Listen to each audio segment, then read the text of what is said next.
From perfect rides that break records to wrecks that end careers in seconds, these are 20 OMG moments in bull riding history. At number 1, JB Mooney pushed the envelope, and the envelope snapped back hard. Lewiston, Idaho, 2023. The Extreme Bull's stop looked routine for the two-time world champ until the gate flew open. Arctic Assassin launched out like a missile. Mooney held tight for 2 jumps. The third jump flipped him headfirst into the arena floor.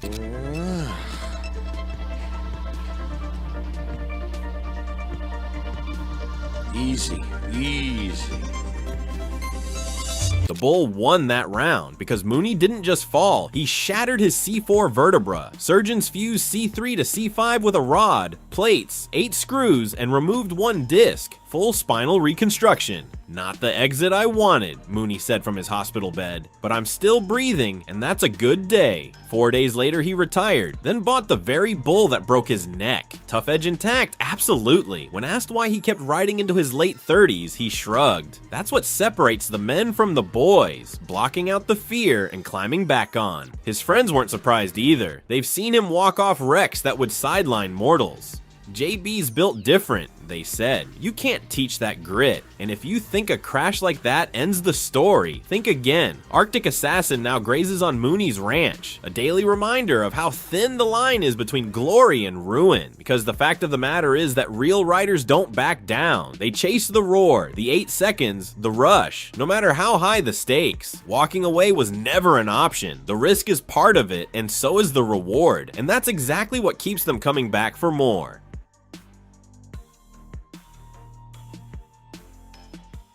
Bonner Bolton at number 2 still echoes through every locker room. Also known as Luke Collins in The Longest Ride. Biloxi, Mississippi, August 7th, 2015. First round of the BFTS battle at the Bow. Bolton nodded on a deceptively calm bull named Buckle Up. 2 jumps in, the calm vanished. Buckle Up swapped directions so violently that Bolton lost his seat, whiplashed forward, and drilled the sand chest first. Oh, no. Oh! He's gonna get a rerod, and he is also...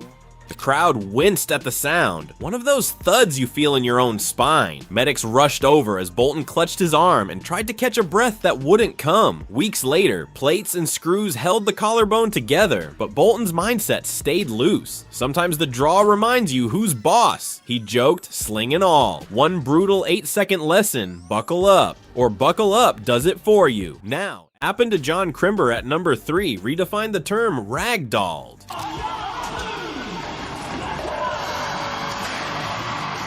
Crimber drew Yahoo, a bull that lives to humiliate rookies and veterans alike. He looked calm, focused, maybe even a little cocky, until the chute cracked. Yahoo exploded like a coiled spring, jerking Crimber forward, then firing a hind hoof straight into his collarbone. The impact lifted him off the rope mid-spin. By the time the third jump hit, gravity won, and Crimber was face-first in the dirt. That alone would have been brutal, but Yahoo wasn't finished. The bull whipped back around, clipping Crimber's ribs before the bullfighters could pull him clear. A hush fell over the crowd. Everyone heard that thud. Medics rushed in, bracing his shoulder and checking for a concussion as fans watched in stunned silence.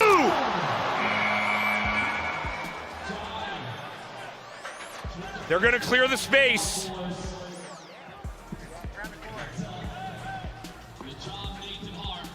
Yahoo finally... Crimber later summed it up with a grin that looked painful. Sometimes the bull rides you, and that tuition ain't cheap. Crimber definitely got ragdolled, but what happened to 4? Rubens Barbosa got stepped on by Smooth Operator. Out of the spotlight, now he's back in, battling his way through. Choctaw Buck and Shoot. Arlington, 2015. Barbosa made it 6 seconds before Smooth Operator decided enough is enough. The bull drilled him, then stepped on him for emphasis. Ribs and shoulder took the brunt of the damage, but Smooth Operator wasn't done. He dragged Barbosa and would have almost stepped on him again if the bullfighters hadn't intervened. Barbosa in trouble, and he's gonna get... Oh! Wow!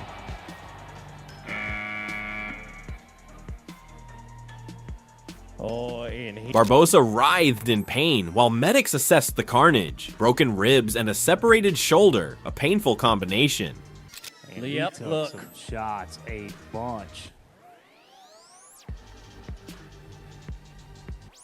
Sports medicine team move there to take a look at Rubens. He gets hit very hard here. Smooth operator. 6 seconds felt like 8, Barbosa joked later. But Smooth Operator made sure I remembered those 6 seconds for months. Barbosa definitely took a beating, but what? Number 5, Matt Triplett experienced whiplash from hell. The best is when you are just having fun and not thinking about stuff too much. The 2014 finals brought together the best bulls and riders. Triplett drew Shepherd Hill Stockman, a bull that specialized in neck injuries. Stockman slammed Triplett with neck-snapping force. The arena went dead quiet. He had a couple great corrections there that kept that ride alive. He had ridden Triplett's head whipped back so violently that fans winced. When you see a hit like that, you pray the rider gets up. He did eventually, but the damage was done. Neck injuries in bull riding are career changers. Area, maybe even in the chest. We'll do our best to get you an update before we go off air tonight. I felt my neck pop, Triplett said later. For a second, I couldn't move my arms. That's when you know it's serious. Triplett's neck took a beating, but at number 6, Gage Gay got tossed by Spotted Demon. And Chase slides his feet down, nods his head. Let's watch. Bismarck, 2014. Gay drew Spotted Demon, a bull known for creative ways to hurt riders. The bull launched Gay high and far, then nudged him with his horns for good measure. It was efficient and brutal.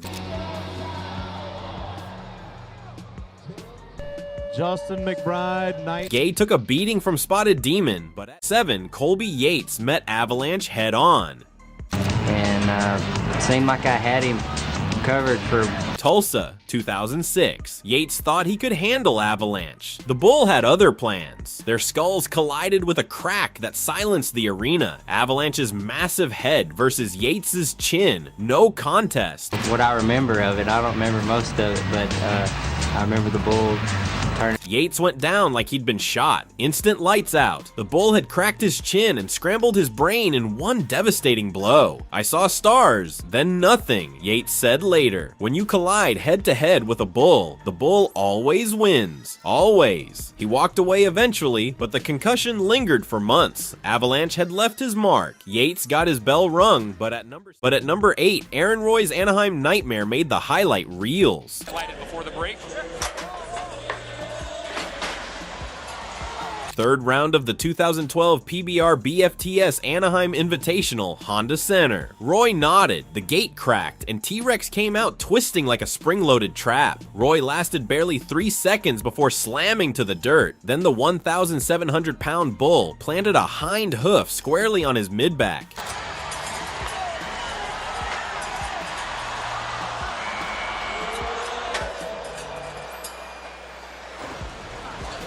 He didn't move. Medics sprinted in, bracing his spine and checking for internal damage. The early word, heavy bruising, a concussion, and days of scans to rule out broken vertebrae. Even for a man who'd later survive a shattered back in Calgary, this one stung. I couldn't breathe. Felt like the whole arena landed on me, Roy said afterward. But quitting? Not in my vocabulary. His return months later proved it, yet the clip still reminds riders that one bad step from a bull can end everything in a heartbeat. Roy got stepped on hard, but at number 9, Bones reminded Justin McBride why he's worth $1 million. The 2008 finals featured the ultimate showdown, two-time world champion versus the $1 million bull. McBride was at the top of his game. Bones was the most expensive bull in history. Something had to give. It took exactly 4.7 seconds for Bones to launch McBride into orbit.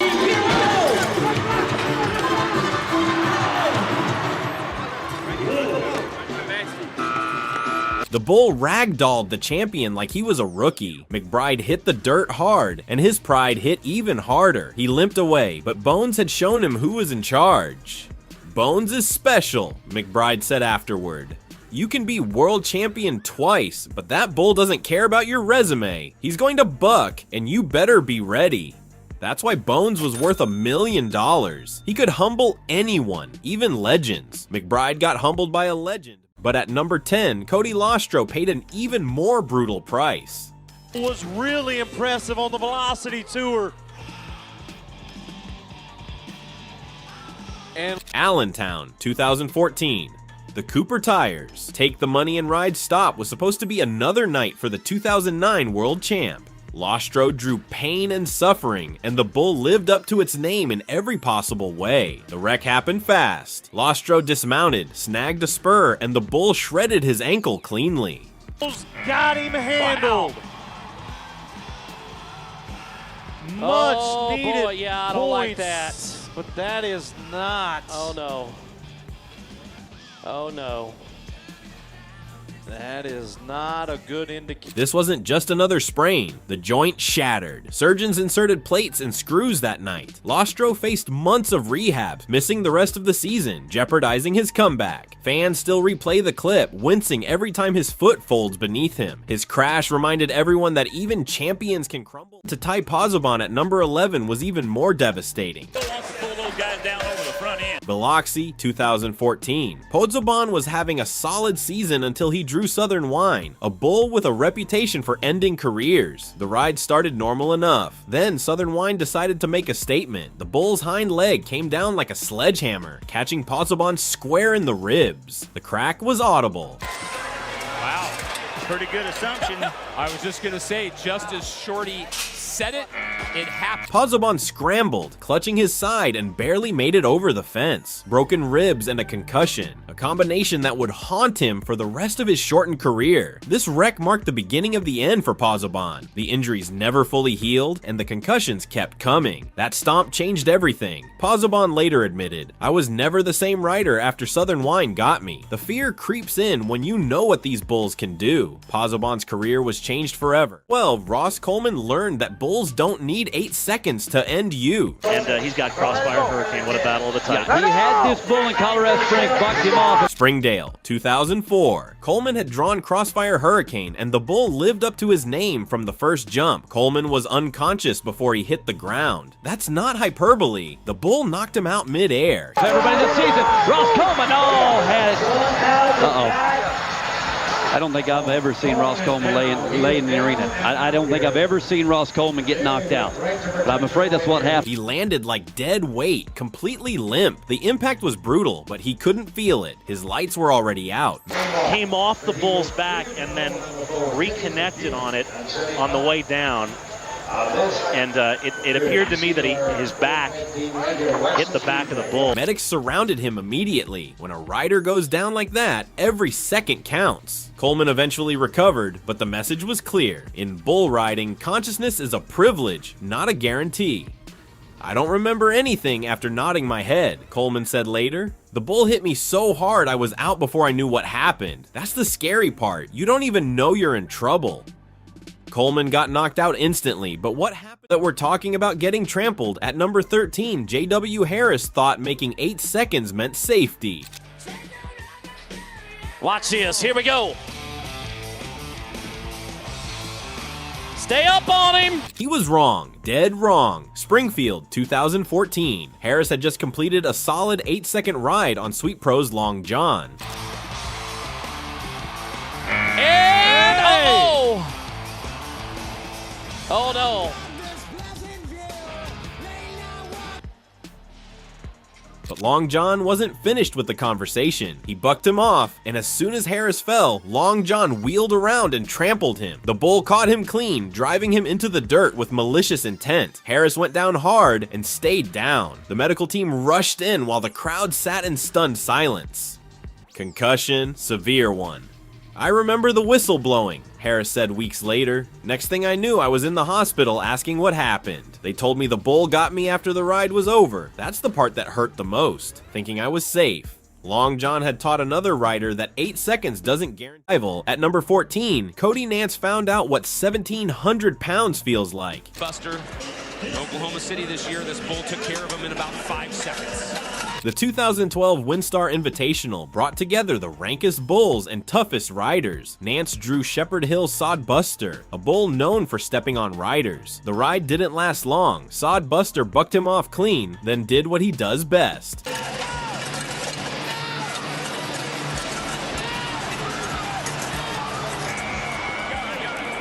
he stepped on him. The full weight of the bull came down on Nance, folding him like a lawn chair. The crowd winced as Nance crumpled under the pressure. He eventually walked out, but hunched over like an old man. When a bull that size steps on you, everything hurts for months. It felt like getting hit by a truck, Nance described later. Then the truck backed up and ran over you again. I couldn't stand up straight for weeks. But he kept riding. That's what separates bull riders from normal people. They get trampled and come back for more. Now at 15, Marcus Mariluch learned that Born Sinner lives up to his name.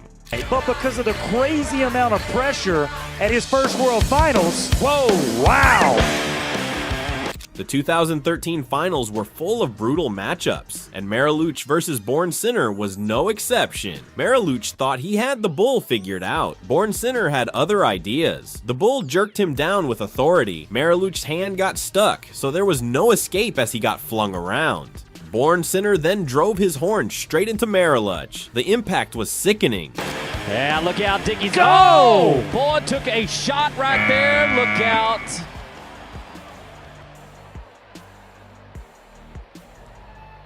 Mariluch staggered to his feet, but the fight was far from over. Born Sinner made his point by chasing Mariluch until he had to jump on the rail to escape. Sometimes survival is the only victory that matters. Speaking of survival, 16, Claudio Crisostomo got a masterclass from Little Combat. That event, it was his very first Built Ford Tough Series event.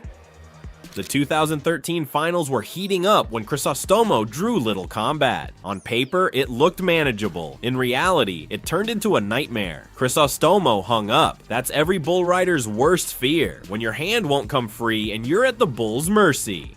Little Combat kept spinning while Crisostomo dangled helplessly. Then came the kick. $10 to the good, and then he has been a little bit cold. Look at that bull score. Bull score's coming in. Is it up there, up top? Yes, It is. 45.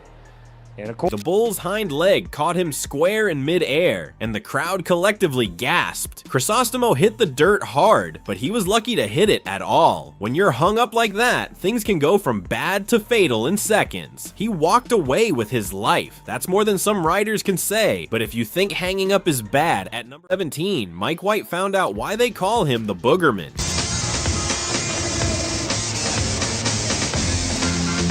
Kansas City 2006. The Mossy Oak Shootout was notorious for brutal matchups, and White versus the Boogerman was no exception. White had drawn pure evil. The Boogerman didn't just buck riders, he destroyed them. Ask anyone who'd faced him and lived to talk about it. The ride started clean enough. White looked solid for the first few jumps, but the Boogerman had a signature move that made him special. He could change directions faster than most riders could blink. It kind of knocked me out, and when I come to, I was hurting pretty bad on the inside, couldn't hardly breathe, and ended up fracturing the C1 and the teeth. That's exactly what happened. 1 second White was in control. The next he was airborne with his neck bent at an angle that made the crowd gasp. He landed wrong, real wrong, the kind of impact that sends you to specialists. White fractured his neck and spent 6 months relearning how to walk normally. The Boogerman had claimed another victim. While White was learning to walk again, at number 18, Ben Jones discovered that Buck Dynasty doesn't care about your reputation.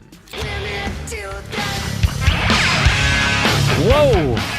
Jones was Australia's golden boy heading into the 2013 finals. Flashy, confident, and skilled enough to back up the swagger, but Buck Dynasty had built a career-ending flashy riders. The matchup had electricity. This was the kind of ride that sells pay-per-views. Showboat rider versus legendary eliminator bull. Buck Dynasty exploded from the chute like he was shot from a cannon. Jones tried to match the intensity, but you can't outmuscle 1,700 pounds of fury. The way Ben Jones wanted to get this weekend started. Remember, the bull pile drove him into the ground with authority. Jones hit so hard the entire arena went silent. That's never good. He lay twisted and motionless for what felt like forever. The way he landed made everyone think the worst. Jones eventually walked out under his own power, but the damage was done. Buck Dynasty had just reminded everyone why some bulls become Lil Holmes at number 19 learned that skulls don't bounce in Vegas.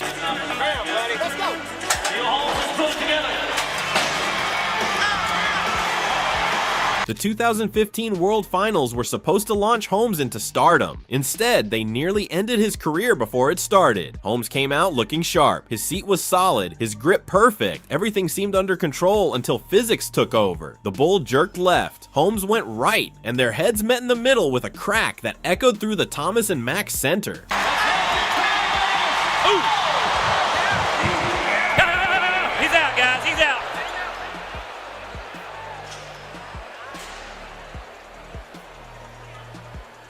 Holmes dropped like a sack of cement. No movement, no response. Just dead weight hitting Vegas dirt. The medics knew before they reached him. When a rider goes limp like that, there's only one explanation. Holmes spent several minutes completely unconscious. When he finally came to, he couldn't tell you his own name, let alone what bull he'd drawn. Holmes definitely got scrambled, but at number 20, Jess Lockwood believed that being a world champion meant something, even to Sweet Pro's Long John. Work on this bull. I've been 100% wrong. Today I'm going to keep it up. I'm taking the bull. It didn't. Long John had other plans for their Kansas City showdown in 2017. Lockwood was riding high. He'd conquered bulls that broke other men's careers. But Long John specialized in humbling champions. 3 seconds. That's all it took for everything to go sideways. Wow. Sweet Pro's Long Johns. Lockwood hit the dirt hard, but Long John wasn't finished teaching his lesson. The bull wheeled around and drove his hoof straight into Lockwood. That's gotta hurt. The reigning world champion limped away while 20,000 people went dead silent. When you knock out a rider of Lockwood's caliber, you know it's serious. That's Long John for you. He doesn't just buck you off, he makes sure you'll never forget why. But if you think that was brutal,